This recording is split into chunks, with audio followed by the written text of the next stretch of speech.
In this video here, we're going to go over how to ride a weave on the medicine wheel pattern. Because we've got our cones out here and every other cone is a different color.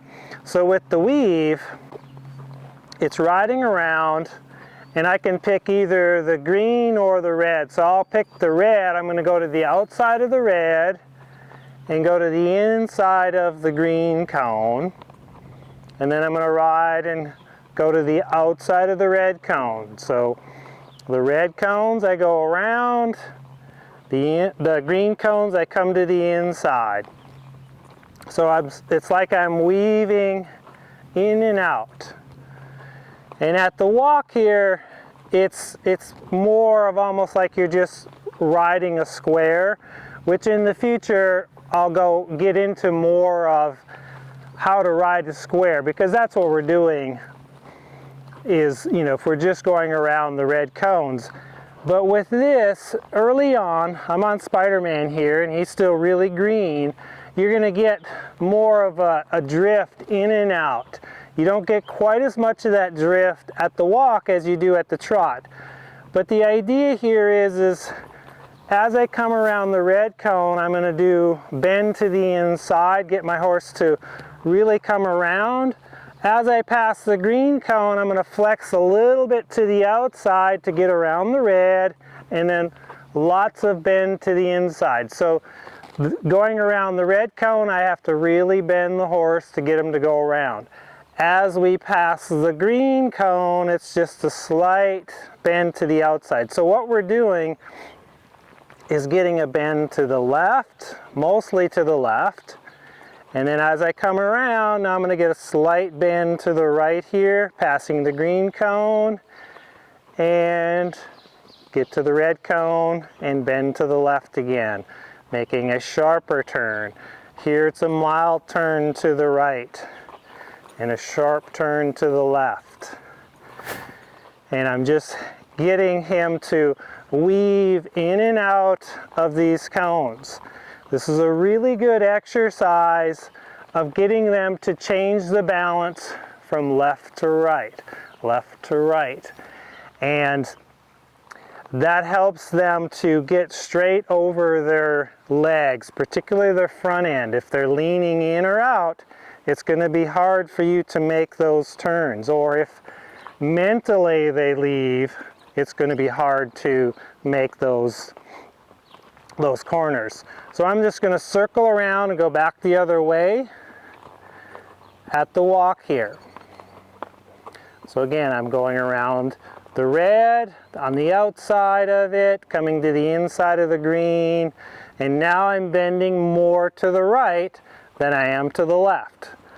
Coming around, bending to the right. Now I'm going to get a slight bend to the left to make it around the red cone, and coming around. Another key element is our forward. If you don't have a nice forward rhythm, it's going to be hard to do this. And bend to the left, coming around the green cone. So it's a fun little warm-up exercise. And it's kind of like, hey, can I go out there and do this? Can my horse just follow me? And as you make the turn, can you rotate your shoulders? So I rotate my shoulder to the inside. Now I slightly rotate to the outside. And I turn my shoulders to the inside again. As you develop, your hands are going to get quieter. The green horses, you're going to have to lift your hands and do more with them. So this is pretty good at the walk, and now I'm going to pick up a trot. And first off is I'm just going to pick up the trot circle. That's what we did in the last videos. Can we just ride the circle? And then I'm going to go, okay, after this next red cone, I'm going to come around to the inside of the green, to the outside of the red, inside of the green, outside of the red. And these cones are fairly close together for this big guy. So if you have the space, you can enlarge the circle, make it bigger. That'll give you a little more space in between. And I may not be able to do every one, but I can do as many as I can. And if I need to miss one, I will. But what it does, like this one I'm gonna miss, I'm gonna go around to this one, and now say, oh, let's get this one. And here he wants to leave, but I think we can still make it. Yep, coming around. The more focused he gets, right there, he kind of just, we missed it, we missed this one again. But as he gets better, more focused on what we're doing here, following my feel, I won't have to weave as much. So there he wants to leave, so we have to create a big weave. Coming around, rotating my shoulders. There we go. I'm gonna go a little bit bigger here, see if I can't make this one. Yeah. So I won't be so close to the cones as I'm gonna create more of a weave, a little serpentine pattern, and not so, stay so close to the cones. That seems to be helping him a little more. Come around.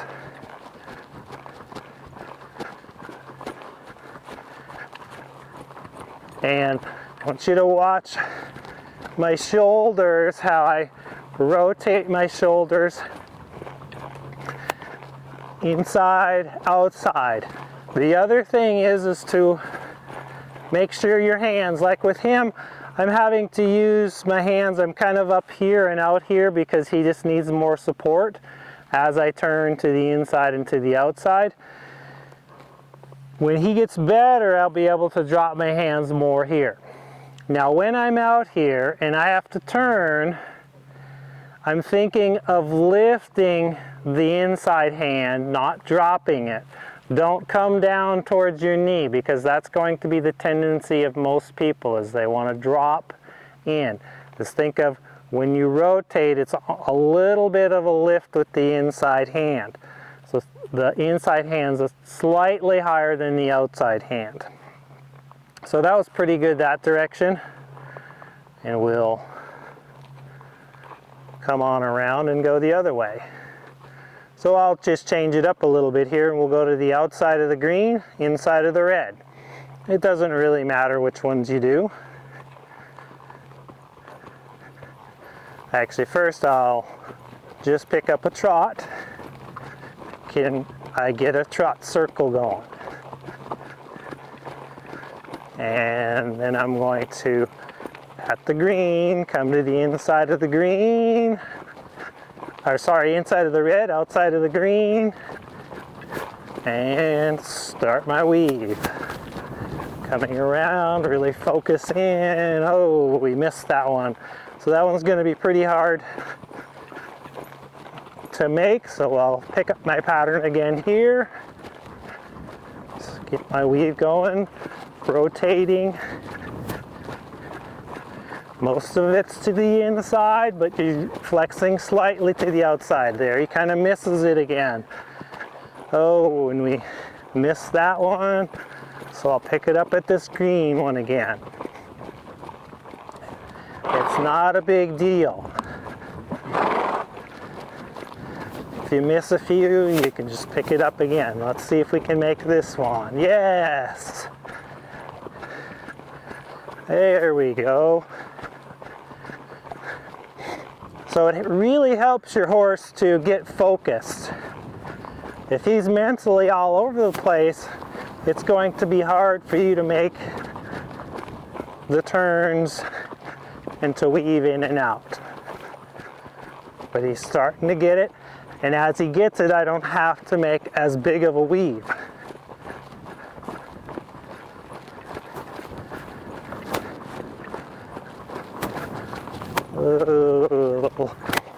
A little too much. Oh, we recover it, so that's good. So it's just getting them to go in and out around those cones. And in the future videos, I'm going to go into how to do this with a shoulder in leg yield type of movement. So there's a lot of different variations. I've given you 2 so far with the medicine wheel, and I'm going to give you a few more here as we continue on with this. So with the medicine wheel, doing your weave is just make sure you keep a nice forward rhythm. You're picking which cones you're going to go to the outside and which ones you're going to go to the inside. And you start that going in and out. Do it at a walk first, then at a trot. One day you may be able to do it at the canter. The canter, those cones come up really quick. And it's not really a weave as it is kind of just a shifting of your weight in and out. And if you can make the circle bigger, makes it easier. But if not, just do walk and trot. That's really what I want you to focus on now with this. And just see how much of a float in and out you can get your horse to do. Is your horse following you when you're rotating, when you're turning in and out, shifting your weight to the inside and outside? So, hope you enjoyed. If you have any questions or comments, leave them below. And thanks for watching. We'll see you in the next video.